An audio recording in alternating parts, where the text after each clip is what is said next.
Hello guys and welcome. In this video I'm going to be showing you how to steal and raise wyvern eggs, as well as tips when tackling these wyverns. I'm also going to be showing you tips for fighting them, trapping them, knocking them out, and as much as I can in between. I want to try and get as much information in this video as I can whilst keeping it as short as possible, so let's get right into it.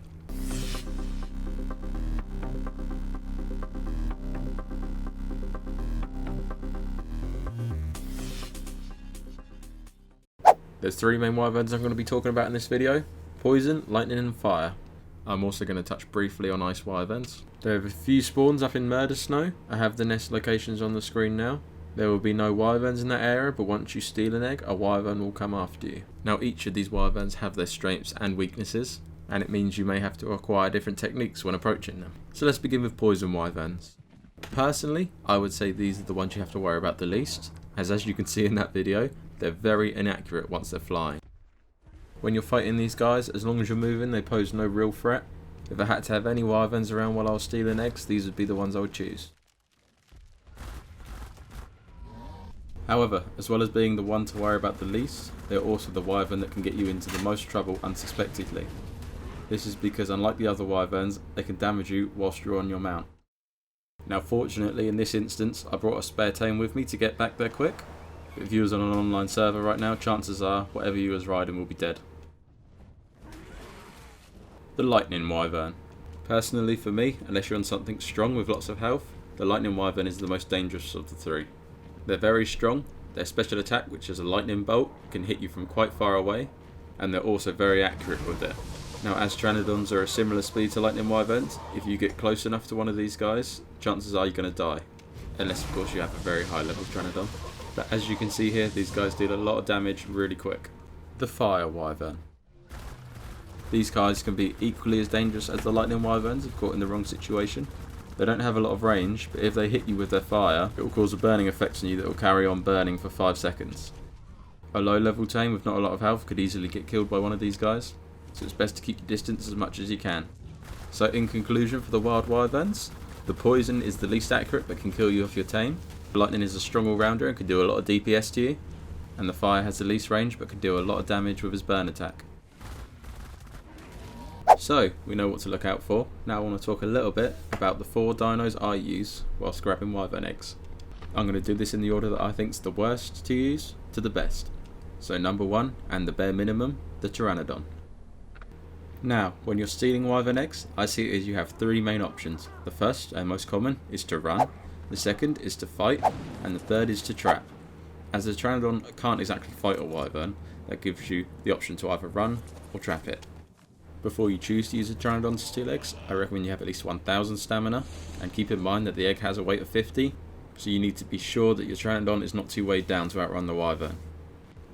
Chances are you'll run out of stamina before you lose the wyvern by just flying away, so you'll have to make it aggro on something else. You can do this by flying close to the ground over passive dinos. If you have enough distance on the wyvern, it will aggro on the ground dino. A benefit of the Pteranodon is that it's very agile, so if this wyvern is catching up with you, you can duck from side to side as it uses its special attack to avoid it. The wyvern will take a long time to turn round, so doing a 180 can gain you a lot of ground. When you first get to the wyvern trench, this place could be full up with wyverns, so you may need to do this individually to each wyvern to allow yourself enough room to get your Pteranodon in there to steal an egg. Once you clear the space around you and you can get into an egg, make sure you land your Pteranodon and look around you before you jump off and steal it. As soon as you take the egg, everything around you is going to become aggressive. So get back on your bird and get out of there as quick as possible. The fire wyvern. Now obviously you're not going to have one of these guys to start with because that's why we're making this video. But once you've used your Pteranodon to get your first egg and you've raised yourself a fire wyvern, this job's going to be a little bit easier. So the reason I say a fire wyvern over any other wyvern is that when you're on a fire wyvern, another fire wyvern can't set you on fire, which makes a wild fire wyvern practically useless all the time you're sat on yours. A lightning will still hit you hard and a poison can still kill you off the top, but it means a third of the wyverns are pretty much useless. So while you're on your fire wyvern and you come across another one, you can just land on the ground and every time he flies over you, just keep on biting it. The reason I rate these guys over Pteranodons is that they're stronger and they have a lot more health, meaning you've got more room for error. It's not just going to die the second a lightning wyvern hits it.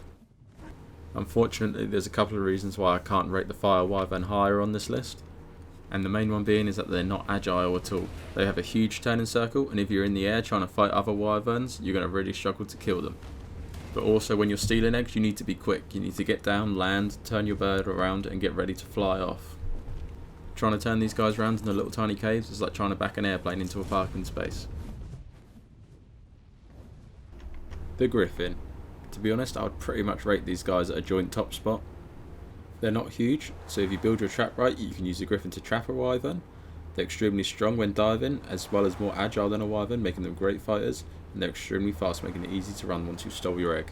Their only real issue is that to be fast, they need to be diving, so you need to be careful when you're climbing out of caves and climbing up, as at this point the wyverns can catch up with you. They don't have quite as much health as a wyvern, but they still have plenty to get you around, so as long as you're not stupid, you should be able to kill wyvern with no issues. Whilst diving around and fighting wyverns, it's very easy to forget your stamina, and if you don't keep an eye on it, these guys' stamina will drain pretty quick, so make sure you don't get caught out mid-flight, as if you get caught high in the air with no stamina, you can guarantee you're going to die. And finally, the Managama. These guys are great all-rounders, they're very strong, they can freeze the wyvern, giving you a chance to kill them or get away. If you're just planning on stealing eggs and running, then this is definitely the dino you need. Their ability to jump up and boost forward makes them ridiculously quick against a wyvern. Of course they do have their downfalls, they're not actually flyers, so they do need to land. This can be very difficult or sometimes even impossible inside the wyvern trenches. That means that using these guys takes a little bit of forward planning. The stamina on a Managama will also drain extremely quickly, so you have to constantly keep an eye on it and make sure you're not running out. Just note that if you're playing on Xbox and not PC, manas can be really buggy and can really make your game freeze. Obviously you don't want your game freezing while you're in the middle of stealing wyvern eggs. There are so many different traps you can use for wyverns, and nowadays there's a lot more efficient ones that cost a lot less materials. I just like using big traps like this on online servers, they're less likely to get blown up. There's so many different trap designs you can watch on YouTube, but really as long as it's big enough to get a wyvern in and you've got somewhere to lock him in, then you'll be completely fine.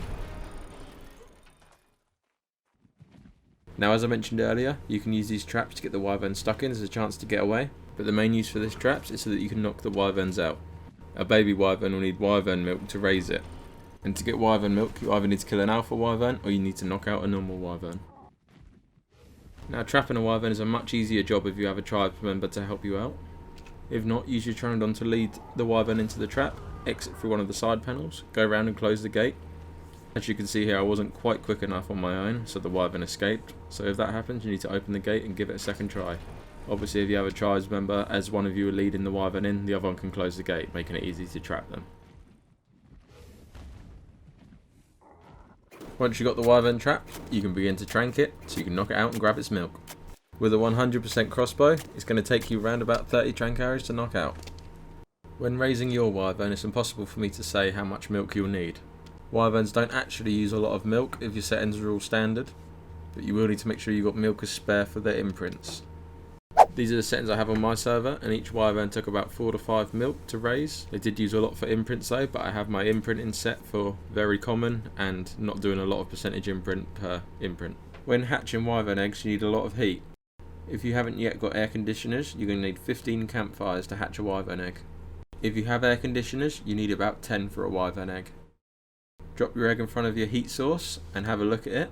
If it's warm enough, the egg will say incubating and give you a timer until it hatches. If you haven't yet got enough heat, it will say too cold and you'll either need to add another fire or another air conditioner. Your wyvern milk will obviously last longer on your tame dino than it will in your inventory. Unfortunately you can't put wyvern milk in a fridge, but you can put it in a preserving bin and that's how it will last the longest. Once your wyvern hatches, imprint on it. When a wyvern hatches, his food bar will already be semi-full. If you're on an official server, you won't need to feed it for the first few hours. The server I'm playing on is boosted and the wyverns drink milk approximately every 20 minutes. It's important to make sure you've got room for these guys as they're going to grow very big. If you're on a PvP server, it's better to hatch them inside because people just love killing baby wyverns. Although it's very rare on wyverns, you can also hatch more than one from one egg. When raising your wyvern, it's important to do your imprints on him. A wyvern can ask for 3 different types of imprints.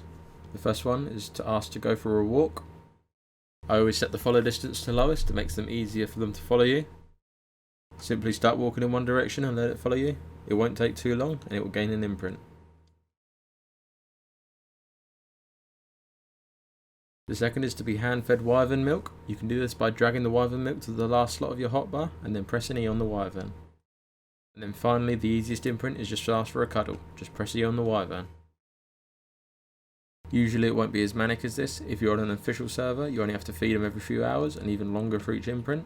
I just have my imprint set to this common for the purpose of showing you the imprints. Eventually, after what will feel like years, your Wyverns will grow up and mature into adults. You can now ride this Wyvern and use it for all its special abilities that you hated when you was trying to steal its eggs. This has been my guide on Wyverns and how to steal their eggs. If you have enjoyed it or it's helped you, consider hitting that like button. I'm also trying to make 1-minute taming guides for all the dinos of WHICK. My goal is to make the quickest, most efficient guides on YouTube. Thank you very much for watching. See you in the next one.